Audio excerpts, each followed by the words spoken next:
I like your feedback in the comments and on the poll I'm going to put up right after I put up this video. The poll will be whether I should continue making ranking videos or if I should try some different kind of content. Also, I'm going to put a second poll up there to see if I should or if you guys would like me to maybe make some more superhero, Western superhero related content too on the channel, because that's another thing I enjoy talking about. I could talk about that for a long time too. I just want to say thanks for listening to that babble. Yeah, and if you like the video, please comment, hit the like button, subscribe, hit the notifications. Those are all things that help me know that you guys are enjoying the content that I'm making, that I can do better if I need to do better, that kind of stuff. And if you could watch longer than like 2 minutes, watch the whole video, because my analytics are saying most people are clicking off around 2 minutes. So yeah, I'm just not being exciting enough. But maybe you guys can let me know in the comments too what you guys like me to see do better, so I can do better and make the content more enjoyable for everybody. That's kind of what I'm asking. And also feel free to add recommendations for manga I should talk about or I should watch in the comments too. Manga, anime, that sort of stuff. That'd be great. And I'll interact as much as I can. Okay, with all that being said, let's move on to the list. I have 2 honorable mentions. And I should probably let you know kind of my criteria. Basically, my criteria for how I'm ranking these is basically on how much of an actual crash out the moment is, the amount of emotion that the character uses, the amount of emotion it makes me feel personally while I'm watching it. Yeah, that's kind of what I've been thinking about. That's kind of how it is. Yeah, it's like, okay, let's start with honorable mention number 1. This is when Ichigo Kurosaki gets his white hall mask for the first time when he's fighting Yakuga Kuchiki. When he's getting beaten down, then the mask starts popping up, and he can't lose his control, and his hollow version of himself takes over. Again, it goes crazy. He starts shooting off all his arrows and stuff. It goes crazy. It's a crazy moment. It's just not as peak as some other. Oh no, it's not as much of a crash out as much as some other moments in Bleach kind of are. So that's kind of. And a big reason why it's not really any higher in an honorable mention is just the fact that Ichigo as a character himself doesn't always show a lot of emotion, at least especially up into this part of the anime. He just doesn't show a lot of emotion. So it's kind of hard to say, hey, him losing consciousness and then getting taken over by his hollow version is really a very justifiable crash out. That's kind of why that sticks there. Okay, now the second honorable mention I want to talk about is when Gaara bleeds for the first time. When in the semifinals for the Chunin exams, Sasuke Chidori's him to the chest, and Gaara's like, after the whole Chidori, Gaara, what's this warm and wet stuff? What am I? I've never felt. He's like, it's blood. It's my blood. He freaks out. He screams. I can hear that scream when I think about it sometimes. It's blood chilling, and then he breaks off the sand thing, and he starts slowly becoming more of a Shikaku version of Gaara. It's like he starts getting the sand armor that looks like Shikaku. He starts freaking. He passes out. Gaara and Tamari to take him out. Get him away until he comes back to and he tells him to leave him alone. And then Gaara and Sasuke start their fight. They're set the second round of their fight. Okay, now with all that being said, let's move on to the actual list. The number 10 on the list is when Naruto's first use of the Kurama chakra while he's battling Haku, and he thinks Sasuke has died. The Haku's killed him, and it's really crazy. You see him starts going feral. His hair gets longer, more disheveled. His whiskers get darker, deeper, more menacing. His eyes take on the QB eyes. It's like, and Naruto literally loses his moral standing. He tells Haku he's going to kill him, and he actually means it until he recognizes exactly who it is and the moment that they had in the forest. So he kind of like, why are you feeling that? It causes Naruto. So really, the crash out is for a very short amount of time. It's Naruto's real first proper Kurama crash out. It's like, because there's such a difference between Naruto normally and then the way he looks at that first thing when the QB chakra actually starts to affect him in a physical way, the way he acts, the way he looks. When his fingernails elongate into claws, he looks much more like a feral animal in that state. And when the nine-tailed chakra starts swirling, and Haku sees the fox, is like, what is this overwhelming chakra? Then Kakashi across while he's fighting Zabuza is like, I need to stop this. I need to go see what's going on with Naruto. It's a completely crazy thing. It's like, and up to this point, we've seen Naruto be emotional about things. So his base emotions. But this is the first time you really see exactly how emotionally connected he's starting to feel with Sasuke. And see, this moment kind of is the building blocks for why Naruto does what he does in the rest of the show and why he's so attached to Sasuke. Okay, now we're going to move on. We're going to move on from there. We're going to move on to number 9. And on number 9 on the list is when Gohan goes Super Saiyan 2 against Cell. This moment is made from so much hype around Gohan being a half Saiyan. Gohan's constant talk about how they're talking about him always having these crazy rage boosts. The Gohan turning Super Saiyan 2 is really the part where it makes a lot of people see that you can't push a good guy for a kind person can only be pushed so far until they snap. Gohan goes from being a kind person to a cold, torturous, cruel person.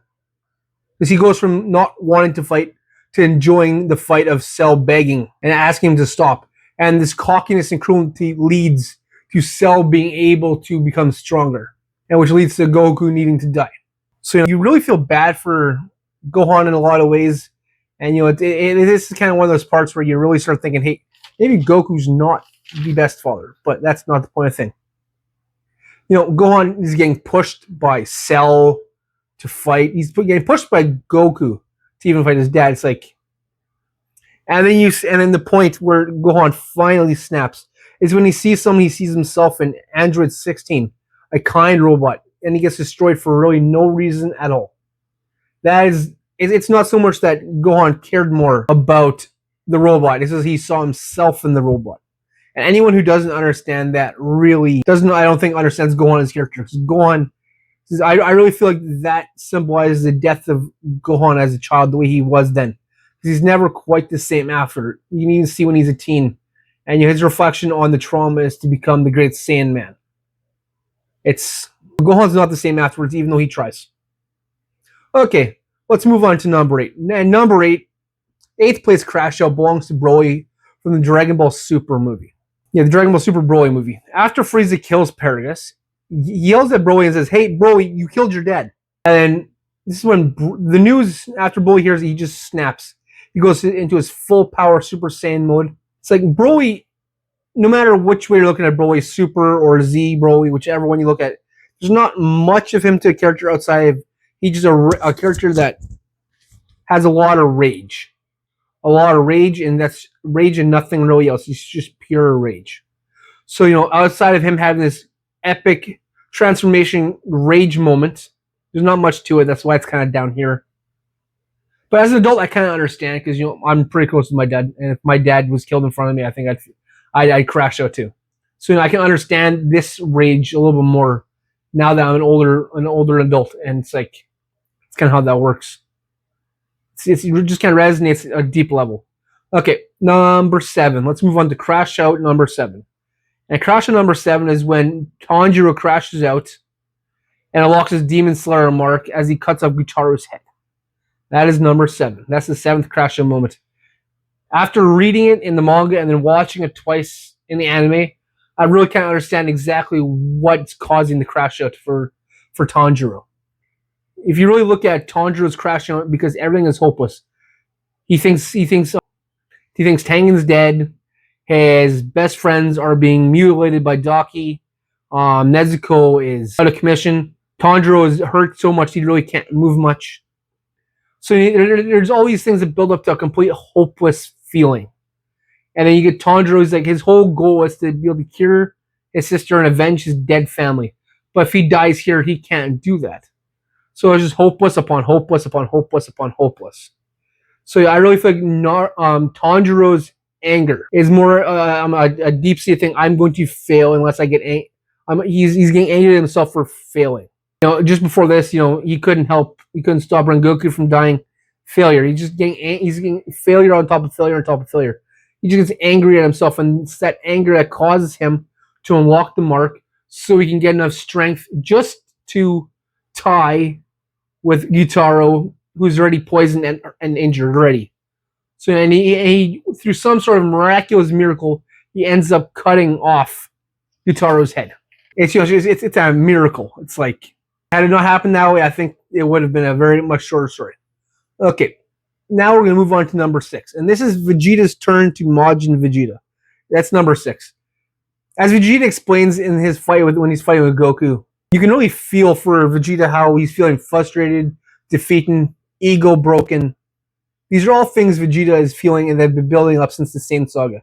And even towards the end of, not Saiyan Saga, yeah, well, I guess Saiyan Saga.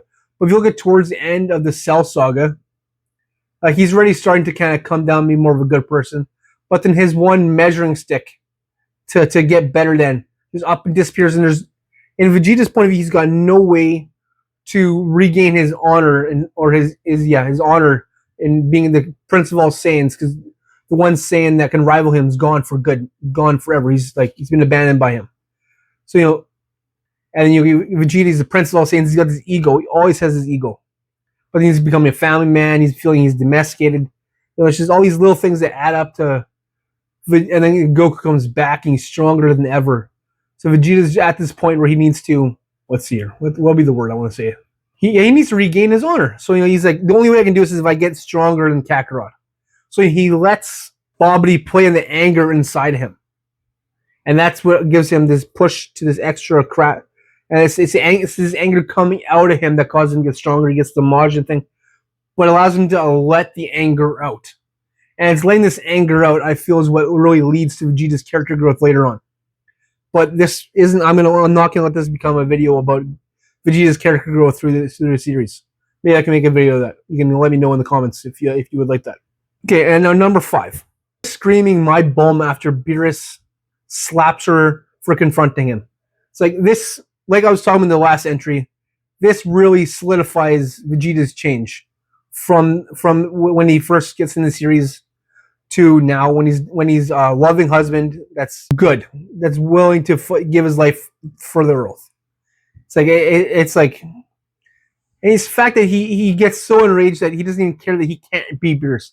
He needs to defend his wife's honor, and that's kind of what leads to the crash out moment. It's like my mama. He just goes crazy. Some people say he might have unlocked a different level of Super Saiyan 2 there. Okay, let's move on to number 4. Even though I haven't really seen this anime, I was researching for this video, and I watched a quick minute and a bit clip on this fight. Just kind of like, so I watched a clip of Gon becoming adult Gon, and like just the music to Gon's kind of a little bit of dialogue there, saying he's done. He doesn't care what happens to him afterwards. He's like, he's crashing. He's not even caring about what's going on in his life anymore. It's like, it gave me chills. It gives me the goosebumps. I'm getting more just thinking about it right now. It's like, it was like, wow. It's like, I guess I gotta watch Hunter x Hunter. It's doing the next watch. That's what this little clip did. So, I haven't seen it, so I can't really gauge the emotional weight of the thing. But just based on how it made me feel, I had to put it all the way up here at number 4. So, that's kind of all I have to say about that. But wow, it's like, that one scene, if Hunter x Hunter is as good as that one scene is, I think probably top 5. Up with Bleach and Naruto. Up there with that sort of stuff. Okay, now we're going to move on to a scene that I know a lot more about. I know the emotional gauge to it. I know all that kind of stuff. I'm a lot newer to Bleach than some other people. I'm just kind of getting into it, really enjoying it. But there's a lot of people that are far more and probably going to understand exactly what I'm talking about here. But I'm almost done. Okay, but yet my number 3 slot here is when Ichigo is fighting Ulquiorra and he puts the hole in his chest and he becomes a fully hollified version of him. It's like, you can really feel the emotional weight because, up to this point, Ichigo is fighting and it looks like he's doing a good job. So then Ulquiorra puts a Sero through his chest. And you have him, you think he's dead on the ground. You got Orihime. She's trying to heal him, saying, Ichigo, you need to come back. I'm not done with you. That whole thing there. And while Orihime is crying, Ichigo hears. And then you hear him say, I need to save Orihime. I need to save Orihime. He's repeating it and repeating it and repeating it. And it gets more and more rough, more and more angry as he's saying it. And all of a sudden you just see his hair starts growing. And he comes out in this fully hollified version of himself. But Ichigo's not in charge. It says Hollow Ichigo is in charge again. Just like the last time we were talking about. The white Ichigo. I guess that's probably what the thing is. And it's like he just dominates Ulquiorra. He just like destroys him point blank. He's going to kill him. And he's crashing out so much. Ichigo's not upstairs anymore. He even damages Urui. It's like it's the pin. I really think this one is probably the epitome of crash outs in older shonen anime, much up with the next two. Like the next two and this one, I think these are the three top shonen crash out moments kind of ever. You know, you can hit me in the comments if you disagree with me with that. Okay, now we're gonna go on to number 2 on the list. This is number 2 is towards the end of the Pain Assault arc. After Pain's demolished the leaf, he's already gotten the chakra rods inside Naruto, and Hinata comes to try and save Naruto, and Hinata just gets demolished, mollywopped by Pain, and Pain apparently kills Hinata. Naruto snaps, like you can see even with the music, you hear his heartbeat, and Naruto's eyes just go completely red, and he shoots the Chroma Chakra 4 tails, and then 6. And then while he's in the Chibaka Tensei, he blows out into 8 tails, into the 8 tails version of it. But what a lot of people seem to overlook here with this thing, Naruto crashed out so hard for Hinata dying. Maybe it's got to do with that, and then everyone else dying because he knows Kakashi's dead, and Jiraiya. But it's a buildup of all these people he's losing on top, and then Hinata hits the hardest, which causes him to pretty much crash into the point. He's crashing out so hard he's willing to die. He's going to kill himself. If it wasn't for Minato, Naruto would have died. The story would have finished right there. Because Naruto was going to let Kurama out completely. And we all know Naruto dies if that happens. So this man crashes out so much that he's going to die. It's the most absurd thing. And it's just like, and it comes with one of the coolest scenes in all of anime ever. It's like, and if people say Naruto doesn't love Hinata till the last, I'm like, do you really understand anything about Naruto? And if that's what you feel, but besides the point, that's another video I think I should make. Okay, here now we're gonna move on to the last one. Everyone probably knows exactly which one this is going to. This is going to be the first time Goku ever transforms into Super Saiyan against Frieza. The emotional weight you get, all the people that have died, the Frieza's killed, Vegeta, all the Namekians. Krillin's the real one that really takes it. Krillin dying, and we don't know that he can come back. We don't know that he's going to get ever brought back. So seemingly Krillin's gone for good. And you get Goku, he knows this. So he snaps. He goes Super Saiyan. Right? It's the most raw transformation ever. Like, no matter what video you put Goku going Super Saiyan for the first time ever, it's always got to be on the top, whatever. Just you gotta give it its flowers. It's worth it. It's beautiful. It's really just it's the pinnacle. It is the father of all transformations in shonen period since it came out in '91. It's like it's been almost 40 years now, and it's like the pinnacle at the beginning. It's the first one. It's what everything else builds on. Okay, this has been my list. Let me know how you liked it in the comments. You can like it. You can like the video. You can hit me in the comments. Tell me what I did wrong, what you disagree with, anything really. Just tell me in the comments what you feel about it. And like I was saying before in the intro, just go check out the polls I'm going to put out. Like, comment, subscribe, hit the noti bell. Just do all these things. It really helps me know that you like this video, that kind of stuff. Make sure to check those out and give me any suggestions in the comments. This is Shadow Kage dipping out. Bye.